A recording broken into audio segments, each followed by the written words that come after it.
है दोस्तों, आज फिर से हम आ चुके हैं त्रिकोणमिति की एक नेक्स्ट वीडियो लेके। आज हम फिर से देखेंगे त्रिकोणमिति का 8 हम देखना स्टार्ट किए हैं, जिसमें से हम 3 क्वेश्चन देख चुके हैं। आज देखेंगे चौथा क्वेश्चन। इस चौथे क्वेश्चन में 4 से 5 क्वेश्चन दिया हुआ है, जिसको हमने 2 क्वेश्चन पुट किया है। दो क्वेश्चन करके देखने की कोशिश करते हैं। देखते हैं क्वेश्चन क्या क्या आ रहा है। हमने कहा था इस टॉपिक से, इस चैप्टर से क्वेश्चन आएगा बोर्ड परीक्षा में, तो आप इसको अच्छे से तैयारी करने की कोशिश करो। इसके लिए आपको मान याद होना चाहिए। जो भी मान दिया उसके मान क्या होना चाहिए, याद होना चाहिए। मान याद होगा तो लगाना आपको क्या हो जाएगा, बहुत आसान हो जाएगा। देखते हैं क्वेश्चन कहा गया। यहाँ पे क्वेश्चन कहा गया 2 tan² 45 2 tan² 45 प्लस cos² 30 अंश, cos² 30 अंश माइनस sin² 60 अंश। देखते हैं क्वेश्चन क्या कह रहा है। क्वेश्चन देखने की कोशिश करते हैं। कहा गया है यहाँ पे 2 है, 2 का tan² यानी 2 का गुणा tan में हुआ, तो इन दोनों के बीच में गुणे का चिन्ह, तो हो जाएगा 2 गुणे, क्या हो गया, 2 का tan में गुणा हुआ, तो 2 गुणे tan है, tan 45 अंश, 45 अंश का मान कितना होता है, tan 45 अंश का मान होता है 1। कितना होता है, tan 45 अंश का मान 1। तो इतने का मान क्या, यहां से यहां तक का मान कितना हो जाएगा, 1 हो जाएगा। तो 1 आ गया। जो इस पे स्क्वायर की घात थी, ये इसके मान पे आ जाएगी। समझने की कोशिश करो आप। देखो हमने क्या कहा, tan के आगे 2 था, यानी इस 2 का tan में क्या हुआ, गुणा हुआ, 2 का tan में गुणा हुआ, तो 2 गुणे हमने बना दिया। tan² 45 अंश है, tan² 45 यानी tan 45 अंश का मान कितना, 1। तो 1 रखते, ये स्क्वायर जो था उसके मान पे आ गया, है ना। इसके आगे आ जाते हैं, इस पे देखते हैं cos 30 अंश। cos 30 अंश का मान कितना होता है, cos 30 अंश का मान होता है करड़े 3/2, करड़े 3/2। cos 30 अंश का मान करड़े 3/2, तो इसके जगह 3/2 रखते, इस पे स्क्वायर था, 2 की घात थी, इस पे 2 की घात हमने क्या किया, बना दिया। माइनस sin² 60 है, sin² कितना है, 60। तो आपको पता है sin² 60 अंश है, तो यहाँ पे sin 60 अंश का मान भी यही होता है, करड़े 3/2। देखो sin 60 दिया था, sin 60 का मान करड़े 3/2, उसका मान भी वही होता है, उसके मान पे भी वही रख दिया। इस पे 2 की घात थी, 2 की घात हमने क्या किया, बना दिया। अब देखो ये 2 आपका ऐसे रहेगा गुणे, इस पे 1 पे कितने की घात है, 2 की घात, 1 पे 2 की घात यानी 1 का 2 बार गुणा होगा, 1 करने 1, यानी इसका मान इतने का मान क्या आएगा, 1 ही आएगा। जिस पे 2 की घात इसका 2 बार गुणा होगा, तो उसका मान 1 ही आएगा। इसके आगे आ जाते हैं। अब एक चीज ध्यान दोगे आप, करड़े 3/2 ये भी है, करड़े 3/2 ये भी सेम है कि नहीं, सेम है ना। देखो करड़े 3/2 ये भी, करड़े 3/2 ये भी, लेकिन ये प्लस में, ये क्या है, माइनस में। अब बताओ, अगर 3 में से 3 को घटाओगे तो कितना बचेगा, कितना आएगा, 0 आएगा ना। यानी इसको हम क्या कर सकते हैं, काट सकते हैं। संख्या सेम हो, चिन्ह क्या हो, विपरीत। तो यहाँ भी देखो सेम है, इसमें भी 2 की घात, इसमें भी 2 की घात, ये भी मान सेम है, ये भी मान, दोनों सेम है कि नहीं है। यहाँ प्लस, यहाँ माइनस, ये दोनों पूरा क्या हो जाएगा, कट जाएगा। कट गया ना, जब कट गया तो उसका मान वहां क्या बचेगा, या 0 बचेगा। क्या बचेगा, 0 का मतलब कुछ नहीं, छोड़ दो उसको। यानी 2 का गुणा 1 में 2 1 करने 2, और 2 में 2 1 करने में 2 होगा, 2 में 0 जोड़ोगे 2, यानी इसका आंसर कितना आ गया, 2 आ गया। इसका आंसर आपका आ चुका है 2। इसका आंसर कितना आ चुका है, इसका आंसर आ चुका है 2। ये चौथे का पहला क्वेश्चन आपका हो चुका है। चौथे के उसका सेकंड क्वेश्चन की तरफ बढ़ते हैं।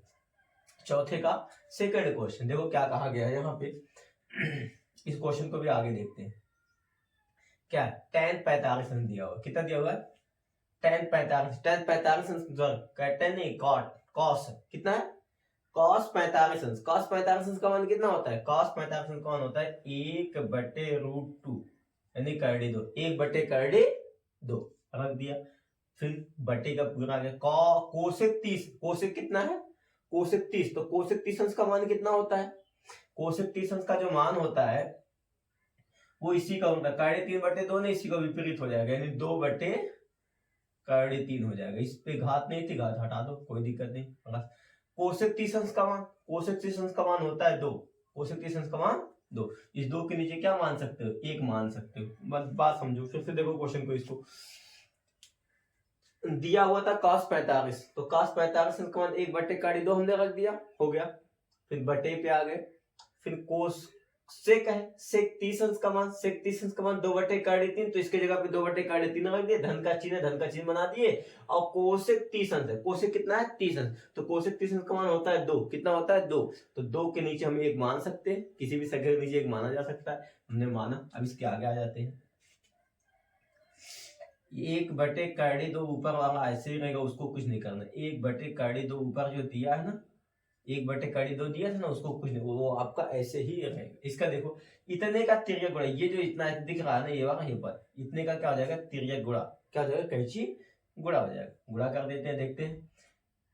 इसका 1 का गुणा 2 में, 2 1 अन्य 2, और 2 का गुणा करड़ी 3 में, तो 2 करड़ी 3 बटे करड़ी 3 1 अन्य करड़ी 3। देख समझ सकते हो, तिर्यक गुणा हुआ है, यानी इसका गुणा क्या होगा, इसमें होगा, इसका गुणा क्या होगा, इसमें होगा।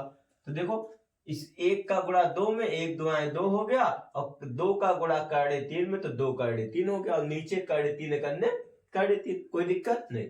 अब क्या होगा, यहाँ पे बीच की संख्या का बीच में, बाहर की संख्या का बाहर क्या हो जाएगा, गुणा। बीच वाली संख्या का बीच में, बाहर वाली संख्या का बाहर क्या हो जाएगा, गुणा। और जो बीच की संख्या बीच में होती है उसका गुणा जो होगा वो बट्टे के नीचे आएगा, जो बाहर की बाहर संख्या गुणा होता है वो बट्टे के ऊपर जाता है। देखते हैं इसके आगे। करड़ी 3 का गुणा किसमें होगा, 1 में, तो करड़ी 3 1 अन्य करड़ी 3 ऊपर चला गया। और इस करड़ी 2 का गुणा इसमें होगा, 2 का गुणा होगा किसमें, इसको हम कोष्टक में कर देते हैं, तो इसको किसमें होगा, 2 धन 2 करड़ी 3 में इसका गुणा होगा। हो गया ना, हो गया। अब इसके आगे आ जाते हैं। करड़ी 3 आपका ऐसे ही रहेगा, बटे नीचे इसका इसमें गुणा करके देखते हैं। 2 का गुणा 2 में, 2 दूना 4 हो गया, प्लस 2 का गुणा इसमें होगा, 2 चौक, गुणा ना करो, गुणा नहीं करेंगे, इसका हर का प्रमेयीकरण कर दो। 2 गुणे, इसको ऐसे रहने दो, 2 गुणे इसका जो कोष्टक में है, गुणा नहीं करेंगे, मैं गुणा नहीं करते 2 का, इसका हर का प्रमेयीकरण कर देते हैं। सॉरी, ये जो था करड़ी 2 का गुणा हो गया, ये करड़ी में बेटा, ये क्या है, करड़ी में, तो गुणा कर दो, गुणा करना ही ठीक रहेगा। फिर करड़ी 2 का गुणा इसमें होगा तो कितना हो जाएगा, 2 करड़ी 2। देखो इसका गुणा इसमें हुआ था तो इसका गुणा इसमें हमने किया, अब इसका दोनों समय, अब इसको उठाएंगे एक बार, इसमें गुणा होगा, फिर इसी को उठाएंगे एक बार, इसमें गुणा करेंगे, दोनों में गुणा होगा। तो करड़ी 2 का गुणा 2 में हुआ, 2 करड़ी 2, फिर धन का चिन्ह, धन का चिन्ह बना देंगे। करड़ी 2 का गुणा इसमें होगा तो दोनों करड़ी में है, तो करड़ी 3 दूना 6, करड़ी कितना आ गया, 6 आ गया।